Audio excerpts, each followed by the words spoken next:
ছুটি চললেও দায়িত্ব থেমে নেই।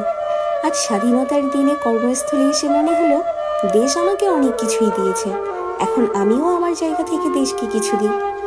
আমি যা দিতে পারি তা হলো আমার উপর অর্পিত দায়িত্ব সর্বোচ্চটা দিয়ে সততার সাথে পালন করা। এই স্বাধীনতার বদৌলতেই সরকারি দফতরে কাজ করতে পারছি, বিভিন্ন রাষ্ট্রীয় দায়িত্ব পালনের সুযোগ পাচ্ছি। তাই আমার কাছে মনে হয় একটি স্বাধীন দেশের দায়িত্বশীল নাগরিক হওয়ার পাশাপাশি প্রজাতন্ত্রের দায়িত্বশীল কর্মী হতে পারাটা আমার গর্ব। আজ বহুদিন পর সকল সহকর্মীরা একত্র হয়েছি, তাই ভাবলাম সকলে মিলে একটু চা নাস্তা করি। আর ওপাশ থেকেই আমার সহকর্মীরা ঠাট্টা করে বলছিলেন, ম্যামকে এই ছুটিতে আমরা একটু মিস করিনি, কারণ ওনার রোজকার ব্লগ ভিডিওতে আমরা আপডেট দেখেছি, কি করছেন না করছেন তার খোঁজ রেখেছি। আমি ওনাদের সাথে আমার গ্রামের সেই মুহূর্তগুলো শেয়ার করছিলাম। সত্যি সকলের সাথে আনন্দে থাকলে কখন যেন সময়গুলো চলে যায়।